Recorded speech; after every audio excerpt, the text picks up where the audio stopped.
Good afternoon and welcome, everyone. My name is Angie Barker Jackson, and I am the Vice President for Institutional Advancement here at Berkeley School of Theology. We are so delighted that you have joined today's First Friday Lunch and Learn program. If you haven't already introduced yourself in the chat, we invite you to do that. And no matter where you are or what time it is for you, do feel free to enjoy lunch during this time or another meal. That's why we call it Lunch and Learn. This series is sponsored and planned by the Alumni Engagement Office, and Melissa LaBeouf, Assistant Director of Alumni and Donor Engagement, is co-hosting with me today. She'll be monitoring the chat, so throughout the presentation, if you have any questions or comments to share with our presenters, you can feel free to place them there. And as always, Melissa is your source for information about future First Fridays, as well as all of our alumni events. Thank you, Melissa. These Lunch and Learns have been designed with three purposes in mind: learning, connecting, and being. Each month features a different topic and new guests, and our hope is that the topics will stretch and challenge our minds, that we will connect and reconnect with others in the BST network, and that this will be a space of radical belonging. On this first Friday of September in a new academic year, our guests are American Baptist friends and colleagues from International Ministries. Reverend Jeni Pedzinski is Mission Engagement Director at International Ministries headquarters in King of Prussia, Pennsylvania, where she works with global servants, also known as missionaries, to prepare them for ministry in the field. Jeni knew from a young age that she wanted to be a missionary herself, and when it was time for college, she chose a program tailored to preparing individuals for mission service, and then she later completed an MDiv at our sister school, Palmer Seminary. After serving several years in Thailand, Jeni returned to the US, where she now uses her gifts to support and train other global servants. Jeni is a deep, compassionate listener who supports, mentors, and guides with both wisdom and curiosity. Reverend Mylinda Baits is a BST alum, class of 1988, and a former BST board member. She is a pastoral artist and trainer, serving as a global consultant for training through Restorative Arts. She partners with colleagues, national church leadership, and social change organizations to seek justice, healing, and transformation through restorative art and creative expression. Compelled by Jesus' prayer that the kingdom come on earth as it is in heaven, Mylinda creates spaces where servant leaders and those who do the hard work of rescue, relief, and restoration can be nurtured and renewed. As sinner and saint, she sees beauty in broken places, wonder in wounded people, and life in loving God and others. And finally, Reverend Ray Schellinger is an IM global consultant for immigrants and refugees. He networks with colleagues and international partners who serve refugees and displaced peoples, helping to strengthen their ministries, find needed resources, and build capacity. Ray works to construct bridges between the US and Puerto Rico churches and those international partners who provide opportunities to serve some of the most vulnerable people in the world. He hosts several teams per year in international cross-cultural settings where they can learn about the struggles of migrants, the realities of global immigration, and border policies. Like Jeni, if I remember correctly, Ray is also a Palmer Seminary grad. Welcome, friends. We are so delighted for you to share global community, global connections with us today. Thank you, Angie. Good afternoon, everyone. I'm so glad that we get to experience the community of Christ together today. I'm glad you are here, and I am so grateful I and my colleagues from International Ministries get to spend time with you today. As Reverend Dr. Barker Jackson mentioned, my name is Jeni, and I have the joy of serving as IAM's Mission Engagement Director. So first, I want to tell you that International Ministries like BST has its roots in the American Baptist denomination. Actually, more accurately, the American Baptist denomination has its roots in IM. It's a fascinating story that you can read all about on the American Baptist Church's website, but in summary, the denomination actually grew out of a coalition of churches that originally formed to send and support missionaries, which we now refer to as global servants. Later in American Baptist history, the Home Mission Society was formed to focus on mission within the United States, which eventually led to BST's founding, if I'm not mistaken. So International Ministries like BST is still connected to American Baptist churches, but is also not limited to service with and among that one denomination.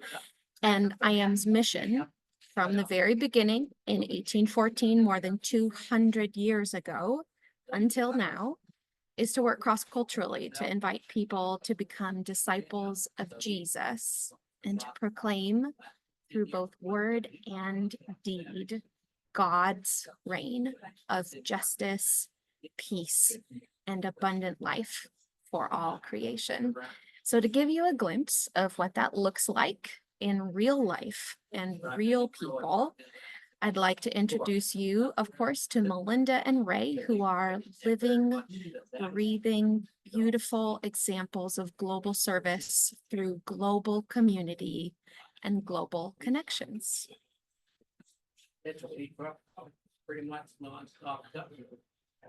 Thank you, Jeni. I take that as my cue. And I want to say I'm so honored to be here. My relationship with BST started nearly 40 years ago. I know you can't believe that. But I began a relationship with Berkeley School of Theology, at the time was American Baptist Seminary of the West. And it transformed my life in many different ways. So I'm going to tell you a little bit of some of the stories of relationships that I've been privileged to walk into and walk alongside. But first, because what I do is create containers and spaces for connectability, for sensibility, for a chance to be here now, I'd like to invite you into just a moment of presencing and helping us to be here together on this Friday lunchtime, just to take a few minutes to be at home in our bodies and to connect. And I really love functional and practical theology. And so instead of just talking about things or thinking about things, I'd rather let's do it. So I want to invite you just to be comfortable wherever it is that you are. I'd ask you that if you want to look around and just orient, just to know what your space is. Look to the sides of you, notice what you see. Notice what's on your right and on your left. Just take in the colors, the textures, the objects. Look behind you to see what you're looking at behind you, so that we know we're safe in this space. We're here together in a virtual space, but also we're bringing together all of our spaces in some way together. And so as we are oriented with the here and now, I'd like to also invite you to think about that we offer into this space not just a chance to hear our stories, but a chance to witness one another's stories, witness our faces, the places that we're each in. You all have objects that tell a little bit of your own narrative. What's important to you? What do you see so close? And also those things connect us across the distances. And so I want you to think about two things, because I believe that we're called into a relationship with Creator, Incarnator, and Spirit, this triune relational divine God. who invites us to create and to embody. So our bodies hold both the things that are kind of hurting us and also the things that we hope for.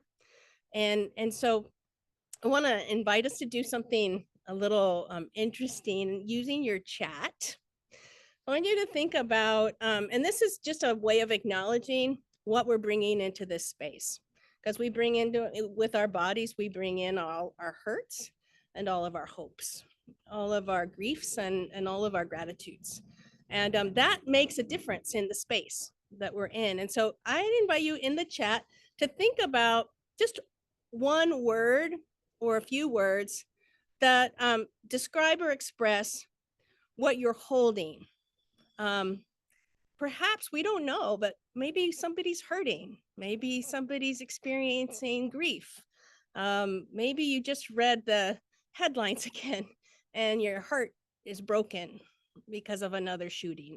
I don't know what you're bringing in terms of what's hurting, but if you'd be willing to just write in the chat, what's hurting, and also after that, what's something that you look around and that helps? What are you hoping? What are you holding on to hope? What helps you to hold on to hope? What helps you to heal? So what's hurting and what do we do to hold on to hope? Okay, can we do that? And we're going to do what's called a Sento poem using your words as a way to have an invocation into this time and space together to connect. So what's hurting and what's healing?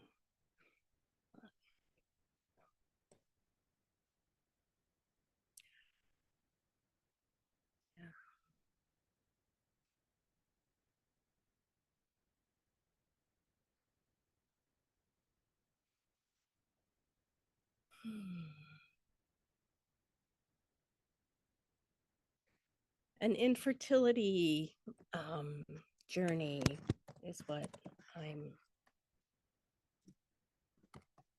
in my family. That's what I'm holding that hurts.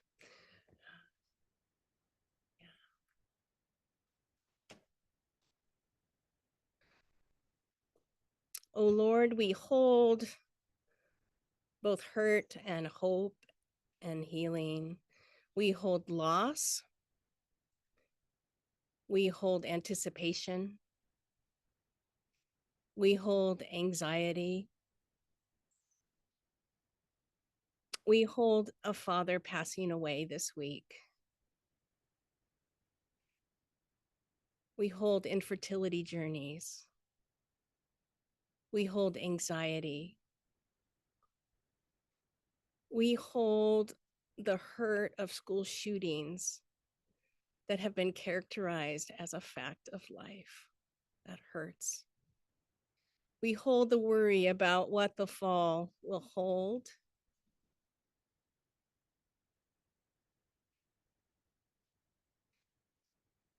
We hold ontological security. And also what helps us, oh Lord, to heal is hope and light. Joyful anticipations. Puppies that are curled up at feet that bring peace and hope. We hold exciting new semesters and children who bring us life. We hold a community in which to worry. We hold proposals and new life. We hold daughters. We hold Jesus and are thankful for the future plans and strategies from Christ, at the same time holding on to the hurt and grief of dementia. And all these things, spoken and unspoken, we honor and acknowledge that they have impact, and that we want to see and hear and honor that which we bring. And with that, I think that God offers us from the very beginning of time um, life and breath, and breathes into that. As I learned in seminary, the first letter of the Hebrew alphabet is Aleph, which is the breath before the spoken word.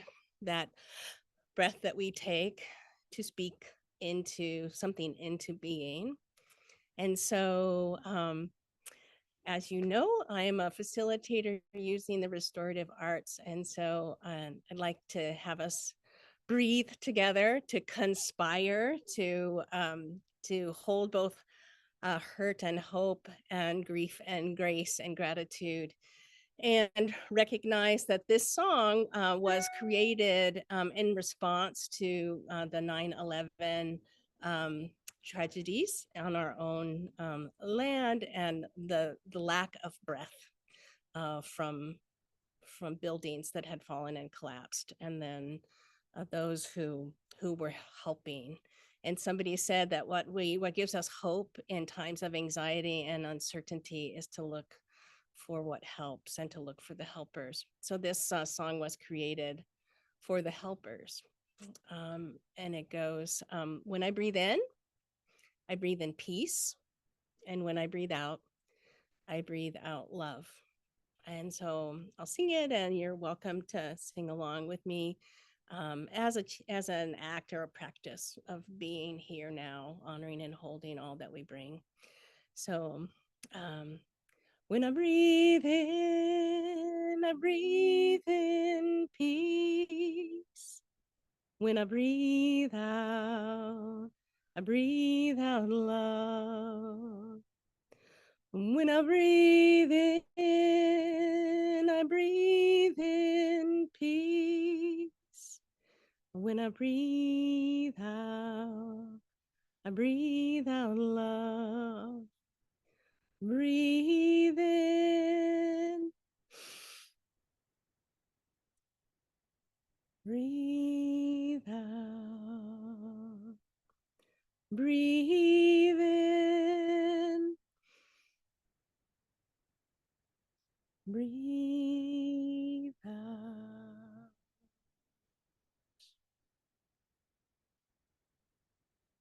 I use that practice to regulate, to remind myself that before I existed, before any of us existed, there was breath. And God breathed and said, let there be. And so we offer this time together to be in presence and in breath. As I said, so thank you for being here. Thank you for being present and for all that you bring. I started my relationship with Berkeley School of Theology in the 80s, in 1985. And it was at that point that my life expanded in many ways, expanded theologically from a pretty sheltered Southern California conservative experience to a dynamic, diverse, beautiful, multicultural experience of Berkeley, California, where I was exposed to food that I hadn't eaten before, and experienced people that changed and expanded my life. And I am so grateful for this. As we look at nature, the fractal design of nature, this ever expanding design. And so I see that my time at Berkeley, at the time American Baptist Seminary of the West, was an expanding time that helped me to explore and also connect me with people that continue today to be part of my community of faith and community connection. So it helped me to expand, and it also helped me to connect and to connect the dots in my faith, and also to expand my understanding and perspective of what that was. And it helped me to acknowledge that as a creative being, that I could use the arts for theological reflection. And so it was in my Intro to Judaism class that I first did a stained glass painting of an olive, which was my understanding of divine encounter. So it was a revelation, and it was just this wonderful experience of being able to have knowledge making through the arts. So it was a way of knowing. So in the expressive arts field that I'm using right now, it's an idea of poiesis, which means to know by making. And the creative process is a way in itself of knowing. It's an integrative brain, body, spirit type of knowing.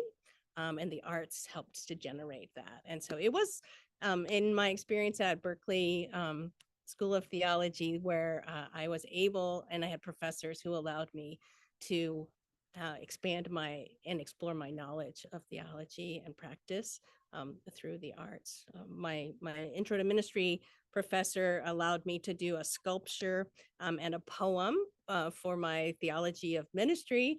And my friends who wrote 20-page papers were not so pleased that we got same grades when, but I was so glad to see that was helpful. But out of seminary, the other relationships of expansion was that we looked into International Ministries right out of seminary to see, because we felt God calling us to a sort of an cultural expression of ministry. And we were told that point that we needed to have a bit more life experience. So we were young, and we were pastors for a number of years before another expansive moment came when 12 years after graduating and serving 2 pastoral ministry sites in Oregon and Washington, we were called to Costa Rica. But the piece that I want to share a little bit about the expansive experience was that right before leaving for Costa Rica, we experienced as a family a journey of cancer where we lost my niece, who was at age 11.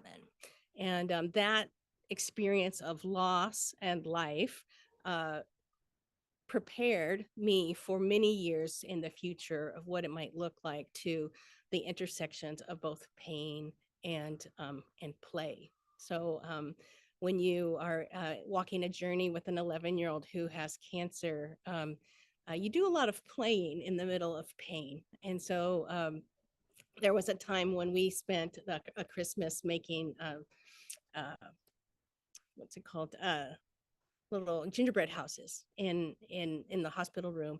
And one of the key metaphors in my ministry life is silly string and sacredness, because we entered her room, her hospital room, and had a silly string experience and fight. And it was this beautiful, chaotic experience of capturing life in the midst of deep despair. And that helped my theology of loss and grief to expand, to be able to hold deep pain, but also deep play.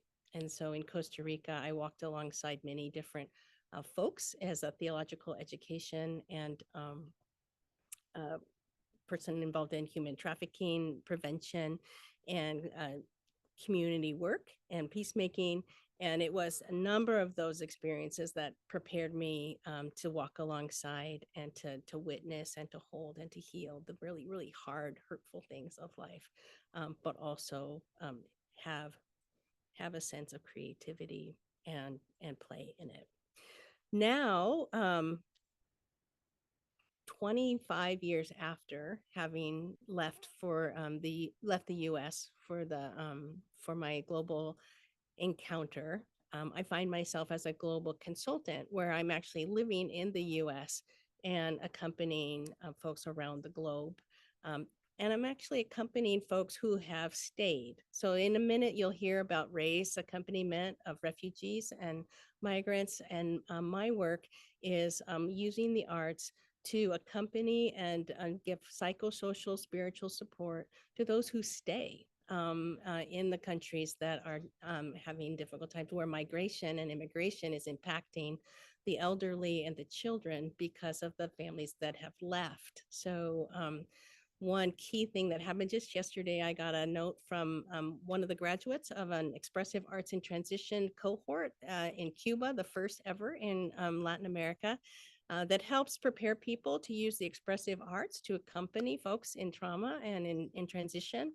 And she asked for, she said that one of the things that she really longs for is tools to help accompany children whose parents have left, to be able to give them a better life, and have been left with grandparents, or the elderly whose children have left, and so they have no one to take care of them in Cuba. And so we're working with folks who are helping to support communities who are impacted from the other end of immigration.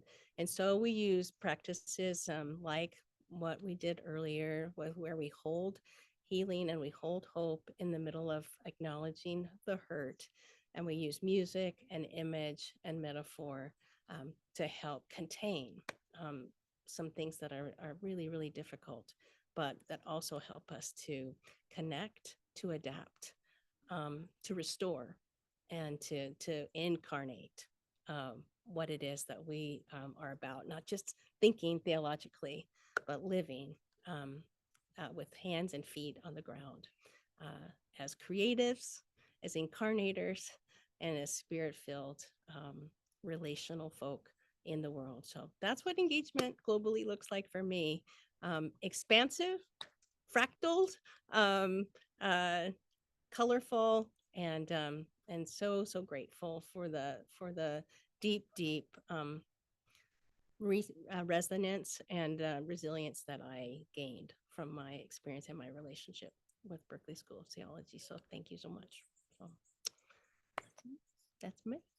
And we'll have a time for questions and things afterwards. And so if you have any, please make sure you jot those down, and we'll talk about them afterwards. So, Ray? Thank you so much, Mylinda. I am so privileged to be part of the same team with you. And I appreciate very, very highly the opportunity to sit and think for a second, reflect a little bit about the pains that are touching us, and also the things that bring us joy and experiences around us. I'm just a person who happens to live so much in, without taking care of, a lot of the emotions and things that I'm feeling. It just seems like they're hitting me from all sides all the time. And so it's nice to take that second and to be reminded of that. And Mylinda always does that. And it's so greatly appreciated. And it's just a practice that I need to remember to do a lot more. So my name is Ray Schellinger, and I'm from the Maryland area, just outside Washington, D.C. And I come from, I grew up in a very insulated, at the first 12, 13 years of my life, this is a very insulated world, a very small world, suburban Washington, D.C. It was a very white world that I grew up in, and nothing really challenged that so much. And then suddenly the world changed. It shifted very, very quickly. About the same time my father left us, when I was, 12, 13 years old, getting ready to go to junior high, school busing started. A lot of people moved out, and an international community moved in. And so this drastic change within 5 years was tremendous. And I suddenly found that the community I identified with most, or that I hung out with most, because I played soccer on the blacktop every recess, was from all over the world. One of my best friends was from Lebanon, and another from Israel, from Colombia, from Guatemala, from all over Latin America, and it was a fascinating, world. And suddenly all the friends that I had before, a lot of them had left, but those that stayed, I don't think we're very comfortable with this new reality that existed around us. And the fact that, we were now very much a minority in my high school, at least it felt that way for many of us. And I embraced it in certain ways because that's where, I mean, I didn't know where I belonged, and I found belonging there. And it was wonderful. But so many of the people around me didn't embrace it. They felt threatened. They felt frightened by suddenly, you know, the world changing so much so quickly. Um, and it seems to me also the church I grew up in is always, of course, the last thing to change, right? It's the membership stays the same. Why? Because we're, you know, we're not nearly as welcoming as we wish we were. But these were saints that I grew up with that taught me about Jesus's love, that taught me about God's love and grace.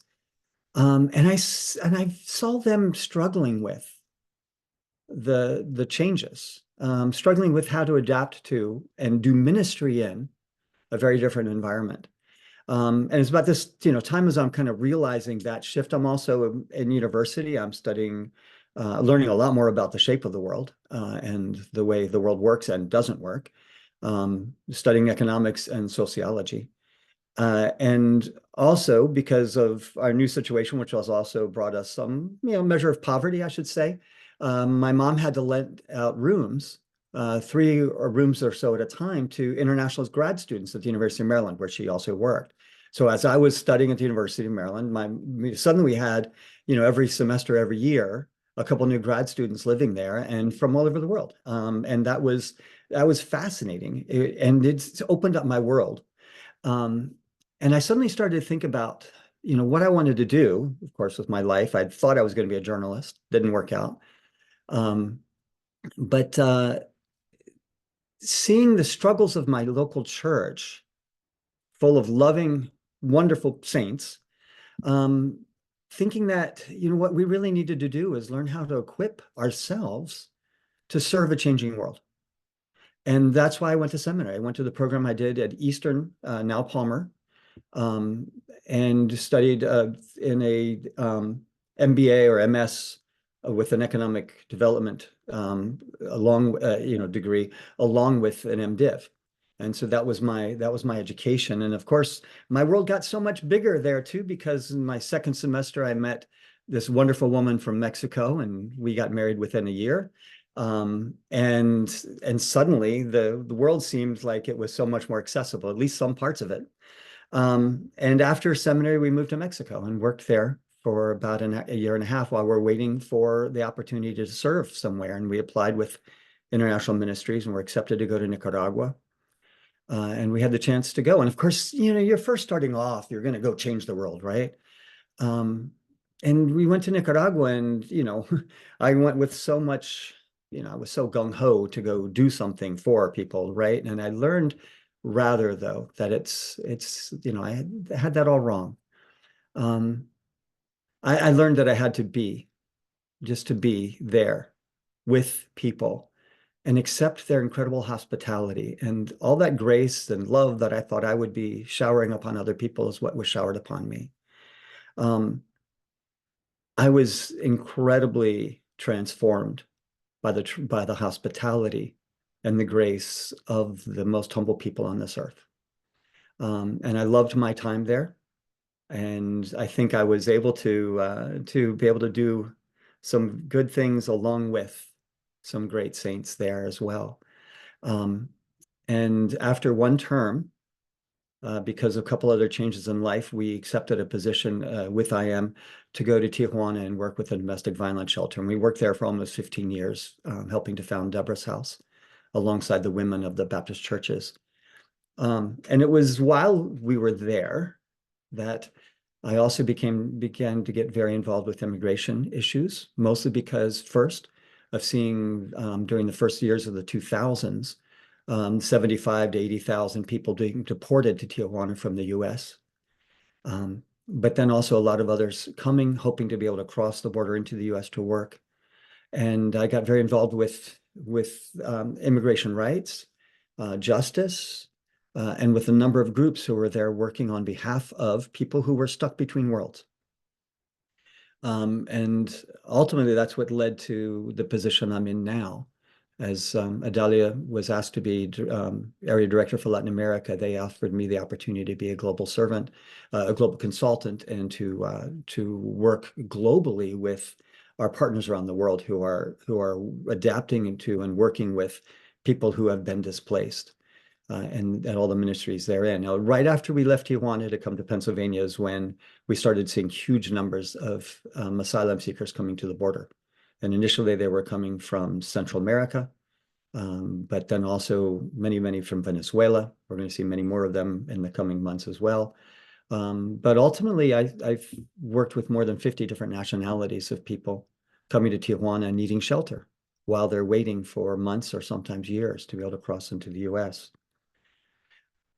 And, so many of their dreams is just to find a place where they can find home again. Now, when I ask you, what home is, I mean, for you, if I could ask you just to close your eyes for a couple seconds. Imagine what home is for you. Think about what home is. What is it? What does it look like? What does it sound like? What does it smell like and taste like? What does it feel like? Now, just really quickly, if we could, I hope this will work, but if you turn off your mute, I mean, turn on your mics for a second. One word answers.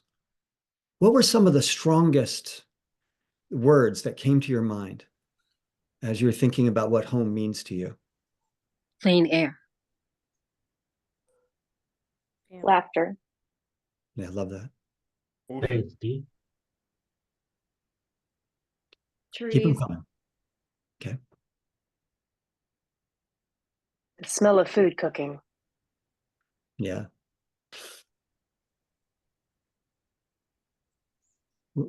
Tell me one word answers. What does it feel like?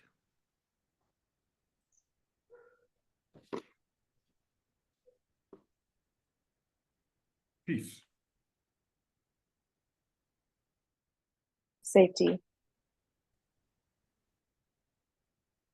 Comfort.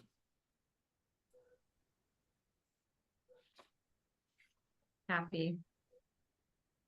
Feels happy. Thank you. Family. Okay, family. Thank you. Thank you for all of that. And we could go on, I know, for so long because these are such important things. They are, I think essential for human beings to have an understanding what home is and to hold on to that and to keep it. But for more people at this point in history than ever before, that home is lost. And for many of them, it may be lost forever. There may not ever be home to go back to. Family members have been killed or separated. Changes in governments, environmental conditions, just violence or whatever else might be happening might make it impossible to ever go back. And that home is yet what the people I'm working with, the people we are working with, the people we are called to work with when we answer the call to welcome the stranger is to help them find home again. Help them recreate that in some way, some place of safety, security, family, love, grace, and everything else that means. Something that was lost. And I know ultimately it's something that only God can do, but I know it's something we can be a part of. But there, as I was in Tijuana, we started seeing so many people coming from around the world. And now there are probably 15 to 20,000 people just at the Tijuana border waiting, hoping for a chance to come to the US. And the policies around that have been so convoluted. And of course, it's been made into such horrible, political munition to try to inspire fear within the rest of us as we close down borders, we build walls, we close opportunities. And it seems to me that the churches that sent us out to the world to share God's love and grace, everywhere we went, as we have gone as International Ministries missionaries,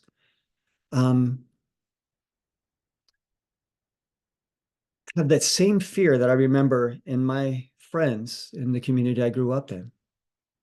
They're not embracing the opportunity to welcome the stranger or to share that love and grace with the world as it comes to our door, but rather we're looking for ways to avoid having to do that. And that saddens me so much. The world has come to us, and there are nationalities, communities all around us that we need to learn how to work with. And I think that's a big part of what my job is now. I'm dealing with the same exact situations with our partners around the world because they're also facing the same exact problems. I mean, the same exact issues as so many more people come to them. How is it that we welcome the stranger in our context? And, you know, I see that in places like Colombia, where we've got a very good friend who's working with a ministry to help Venezuelans as they pass through the community, and some ultimately stay there. In a place where Colombians are so tired of seeing Venezuelans walking through their country for the last 8 years that they don't want them anymore. How is it that we can help challenge the churches there to provide a different answer than what society wants to, and open our minds and our hearts when the rest of the world doesn't? How is it we can do the same thing in our churches in the States? So a lot of my work now is trying to develop and help our churches embrace the understanding of what global community really means, and how we can do that in ways which aren't frightening, and then perhaps can help assuage some of the fears that so many others in our society have. How can we learn how to build bridges, build relationships, and stop building walls? Thank you.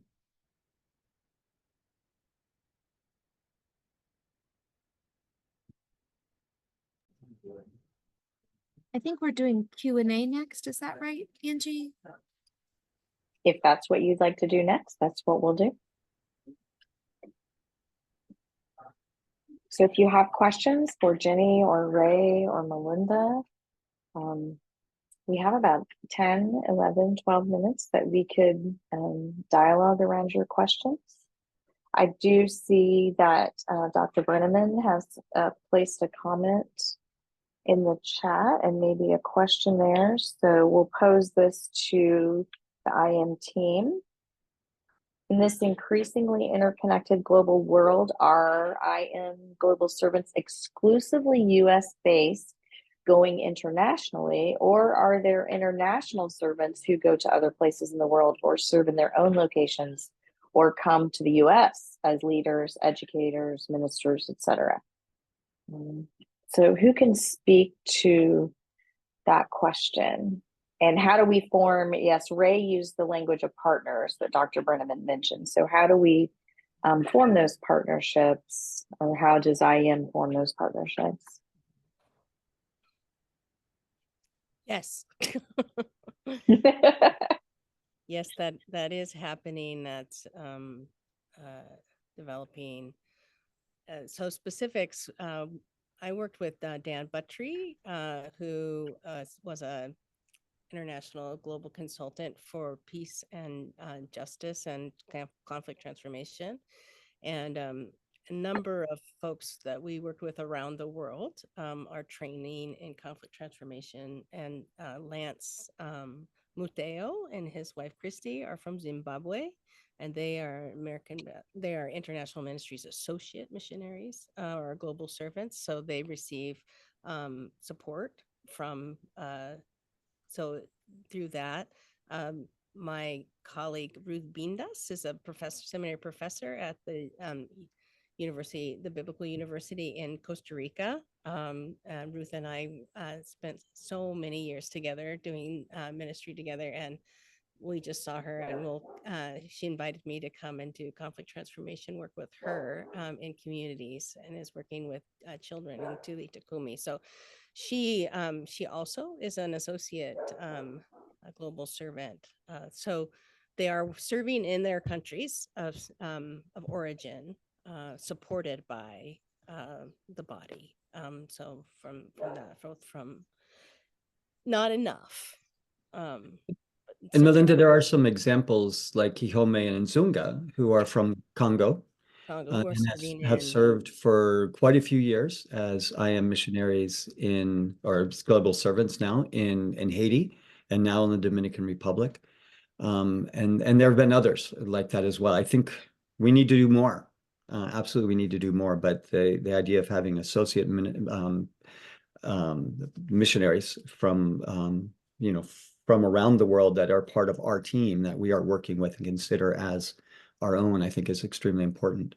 And it's also, and we also need to continue to diversify how does it we look as global servants that and unfortunately right now the panel you have here are three fairly white people, not all red haired though, but one of us is not. But but we are not indicative of the whole of our organization. We are, I mean, we are wonderfully diverse, and hopefully we'll be much more so.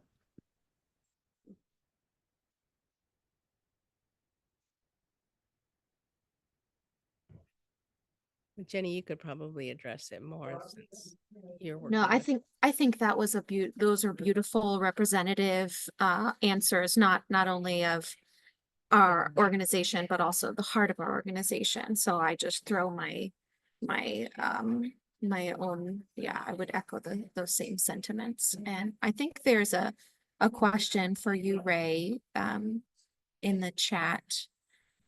When you've asked the question about one word that describes home in settings other than our homogeneous social environment, what other answers have you heard other than those we have posited today? Great question. Yeah, and it's a great question. This is an exercise I've done also with people around the world, both those who have lost home and also those who have those who are working with some of our partners who are working with those who have been displaced. It's amazing to me how many times the answers I hear are related to the smells and the tastes of home. You don't know how much what we have grown up eating and sharing around the table, how much of that is, how much of that our feelings of life and our comfort and our safety and all those things also are so tied into that space time around the table and what it means to share in a meal that that my family makes, that my mom or my grandmom or my dad's recipes that are so important. So that's something I hear a lot, and that's what people say they miss so much.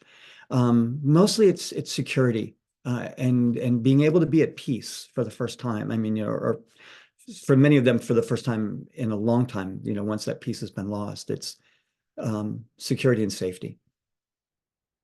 I hope that rings true in your experience too, Mylinda.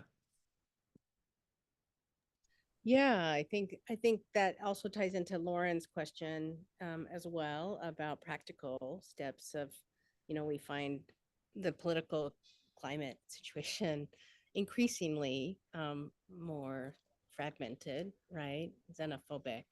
And it is in what we see, right? And so I think for Ray and I and Jeni as well, proximity was something that was transformative, right? So cooking meals together in the Costa Rican kitchen was something that made a difference because I heard stories about where the food comes from, what I love. The very tangible, practical, and also particularness of a person's life that is made up of the taste and the textures, the things that matter to us. We don't get that unless we're proximate, unless we're close, right? And so engagement in terms of global engagement, it's not hard to find in the US because we could certainly we could be closer, but we find ourselves siloed at times, right? So think it's that practicalness of being with and being intellectually curious and culturally humble to be grounded, one in who we are, and also with like a sense of dignity that God's creation is so beautiful and that we don't know so much about others because we stay siloed. So, you know, I think it was, yeah, eat together, hear stories, right? Be proximate, walk in neighborhoods, invite folks into your own home. That was what continues, and also to know where you come from. I mean, you know, I feel like I have learned more about my own heritage coming back out of living interculturally. Very hard journey of reconciling my own ancestral history and deconstructing what I thought I knew in a very long process of and a continual process of reckoning. I wear a Celtic triple spiral that comes from this would be the indigeneity of my own story that I had no idea about until I began to research my own and to try to understand some of the shaping and the socialization and the cultural response that my ancestors responded strategically and painfully through violence versus recognizing the dignity of who we were, right? Passing on trauma instead of dealing with the trauma of our own generation. So recognizing that and honoring it and trying to remember again that there are good and horrid in both of in all of us, in me, and also recognizing how to reshape what has been given to us. Yeah. With that, it's tricky because different causes us to have threat responses, and so how do we hold our responses and help for folks to actually feel safe enough to be in spaces where they can be proximate and actually learn from one another and be curious about what it is that makes our heart hurt and our heart sing. What is it about us that brings us into commonality and celebrating beautiful diversity? But we have to be safe enough in our own bodies to be proximate. So I feel like that's one of the things that I think we can learn to do, is to self-regulate and to co-regulate so that we don't hurt each other as a response, that our responses can be life-giving. Yeah. So, Thank you for that, Mylinda. Yeah.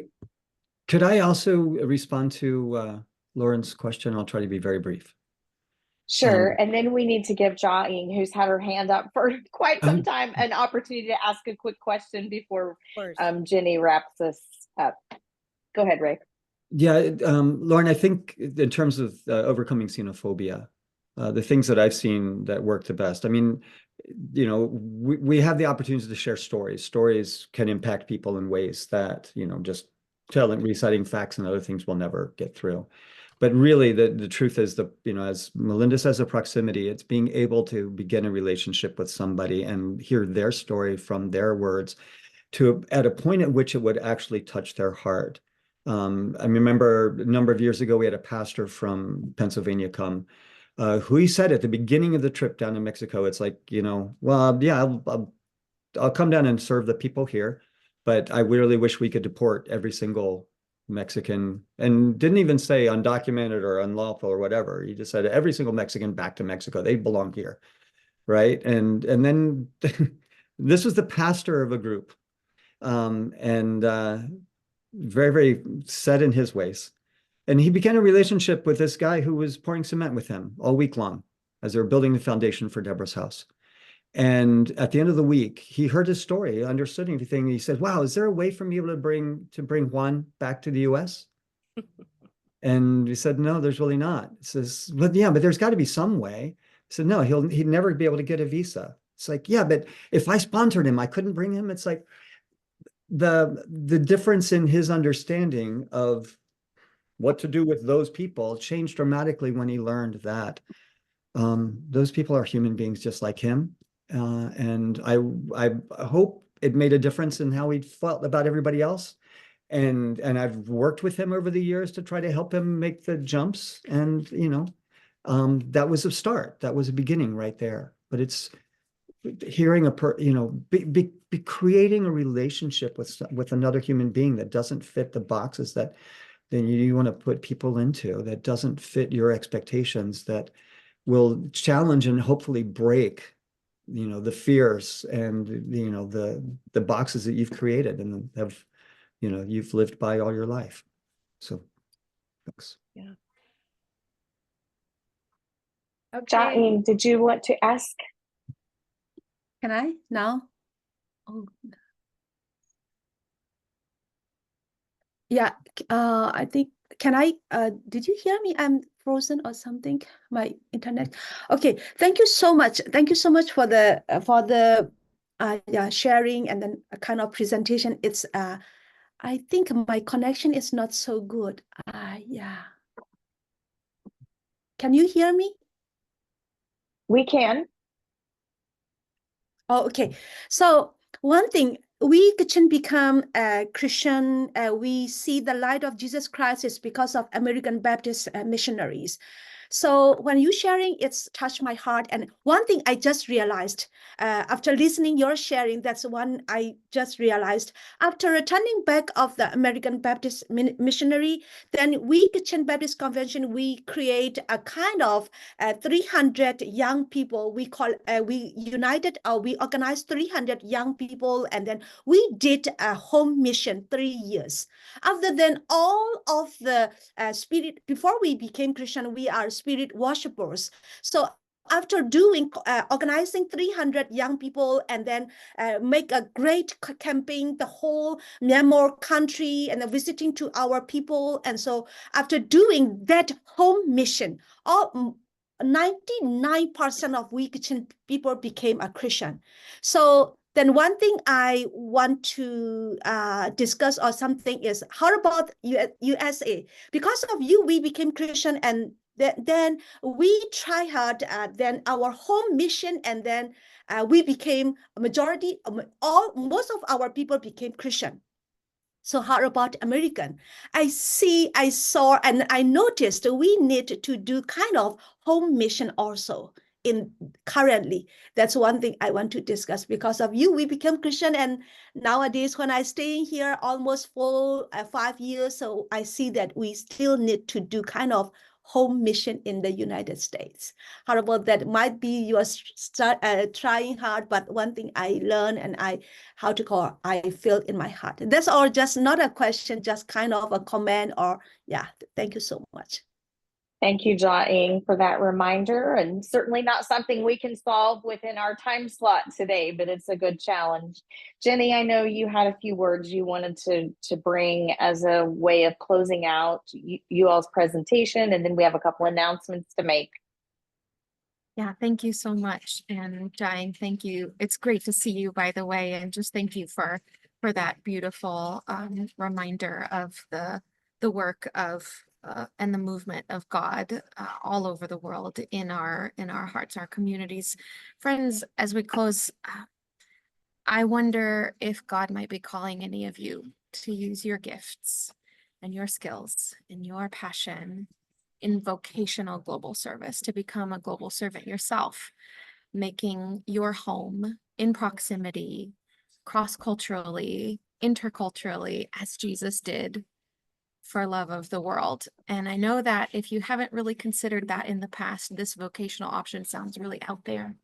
And it's easy to dismiss an idea like this. It sounds wildly out of the question, but I challenge you to receive this idea and this invitation with an open and listening heart. and to invite your heavenly parent to speak. As you've heard today from Ray and Linda, vocational global service is both painful and poetic. It is a whole life love response that started when God reached out in love to humanity, and it continues in many ways, varied, beautiful, and mundane ways. So be attentive, my friends, to Spirit speaking. And if you'd like to chat about that possibility, and about discerning that invitation, please reach out to Ray or Linda or myself. We would love to listen to your story and listen with you to the movement of God in your own life. Thank you. Oh, a big thank you to Jeni and Mylinda and Ray for sharing with us today. Your presence has been a gift. And some of us probably would be happy to stay on longer, but we're delighted that you were willing to spend an hour with us today. A few really quick announcements. I'll be as fast as I can. We'll have this series again on the first Friday in October, which is October 4th.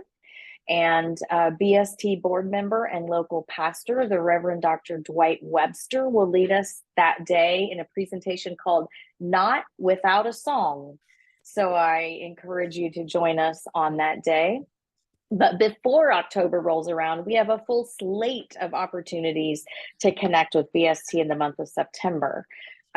Next week, we have sessions on Tuesday in English and Thursday in Spanish for folks who might be interested in theological education.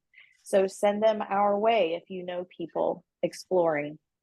Later in September, on Tuesday the 24th, on Zoom, we'll have our Leap into Advocacy virtual alumni gathering, where the 24-25 Alum of the Year will be announced. We'll enjoy some social time, and I will host a panel discussion featuring 4 accomplished BST alums who do stellar advocacy ministry.